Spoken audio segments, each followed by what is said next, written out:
YCP అధ్యక్షుడు జగన్కు ఇప్పటికే షాక్ ఇచ్చిన ఆ నాయకుడు తాజాగా తెలుగుదేశం పార్టీ సీనియర్ లీడర్లకు ఊహించని స్ట్రోక్ ఇచ్చారట.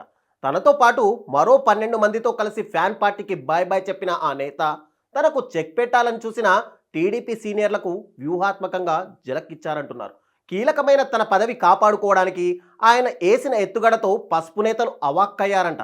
ఇంతకీ ఎవరా వలస నేత? ఆయన గీసిన స్కెచ్ ఏంటి?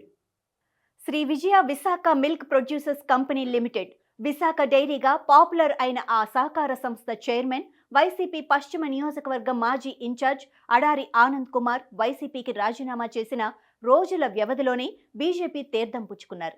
2024 ఎన్నికల్లో ఓటమి చెందటంతో వైసీపీకి దూరంగా ఉన్న అడారి ఆనంద్ తనతో పాటు విశాఖ డైరీలో ఉన్న 12 మంది డైరెక్టర్లతో ఆ పార్టీకి రాజీనామా చేయించారు.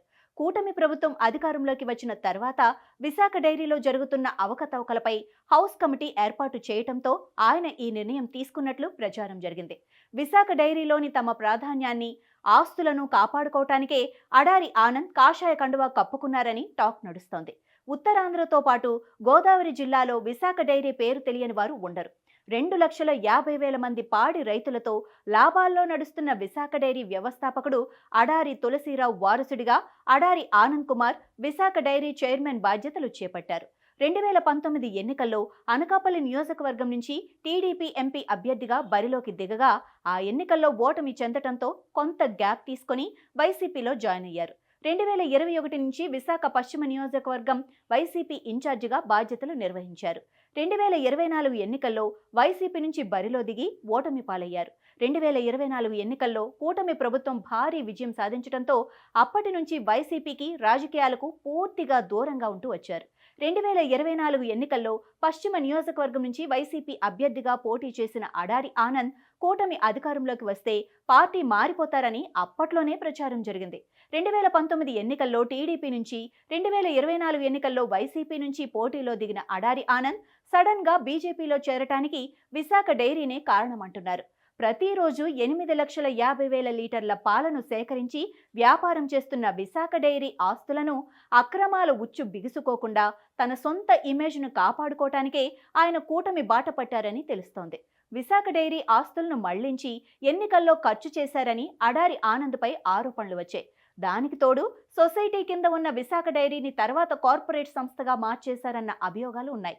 రైతుల కోసం ప్రభుత్వం డైరీకి కేటాయించిన భూములను కూడా అడారి ఆనంద్ కుమార్ ఫ్యామిలీ సొంతం చేసుకుందని, అందుకు సంబంధించిన ఫిర్యాదులను అసెంబ్లీ సాక్షిగా విశాఖ నగర ఎమ్మెల్యేలు ఆధారాలతో సహా బయటపెట్టడంతో విశాఖ డైరీలో జరుగుతున్న అక్రమాలను బయటకు తీయటానికి 6 ఎమ్మెల్యేలతో హౌస్ కమిటీ ఏర్పాటు చేసి నివేదిక ఇవ్వాలని స్పీకర్ ఆదేశించారు. విశాఖ డైరీలో జరుగుతున్న అక్రమాలను బయటకు తీయటానికి హౌస్ కమిటీ విచారణను వేగవంతం చేయటంతోనే అడారి ఆనంద్ కుమార్ భయంతో గత కొంతకాలంగా జనసేన పార్టీలో జాయిన్ అవుతారని జోరుగా ప్రచారం సాగింది. అయితే ఆనంద్ జాయినింగ్ వ్యవహారం కూటమి నేతల మధ్య చర్చకు రాగా టీడీపీ నుంచి సానుకూలమైన స్పందన రాలేదని, దాంతో జనసేనలో అడారి చేరికకు డోర్లు క్లోజ్ అయ్యాయని, ఒకవైపు విశాఖ డైరీ చైర్మన్ పదవి చేజారిపోతుందన్న బెంగ, మరోవైపు కేసుల భయంతో అల్లాడుతున్న అడారిని టీడీపీ, జనసేనలు వద్దనుకున్నప్పటికీ బీజేపీ అక్కున చేర్చుకోవటం చర్చనీయాంశంగా మారింది. విశాఖకు చెందిన బీజేపీ మాజీ ఎమ్మెల్సీ మాధవ్ ఆయన వెనుక చేరి చక్రం తిప్పారని అంటున్నారు. అసలు ఉమ్మడి విశాఖ జిల్లాకు చెందిన కొంతమంది టీడీపీ సీనియర్ల ఒత్తిడి వల్లే విశాఖ డైరీ హౌస్పై కమిటీ వేశారట. తన కుమారుడి కోసం ప్రతిష్టాత్మకమైన విశాఖ డైరీ చైర్మన్ పదవిపై కన్నేసిన టీడీపీ సీనియర్ నేత ఈ హౌస్ కమిటీ ఏర్పాటు చేయించేలా ఒత్తిడి తీసుకొచ్చారంటున్నారు. హౌస్ కమిటీ విచారణలో విశాఖ డైరీలో వైసీపీ హయాం నాటి అక్రమాలు వెలుగు చూస్తాయంటున్నారు. ఆ కమిటీ నివేదిక స్పీకర్కి అందితే ఖచ్చితంగా అడారి ఆనంద్ పదవికి ఎసరు వచ్చి ఆయనపై చర్యలు తప్పవన్న ప్రచారం జరుగుతుండగా ఆయన పొలిటికల్ ప్రొటెక్షన్ కోసమే బీజేపీలో చేరారని తెలుస్తుంది. మరి ఈ పరిణామాన్ని తెలుగుదేశం ఎలా తీసుకుంటుందో, హౌస్ కమిటీ విచారణలో అడారి అక్రమాలు వెలుగు చూస్తే కమల్నాథ్లు ఆయనకు ఎంతవరకు అండగా ఉంటారో చూడాలి మరి.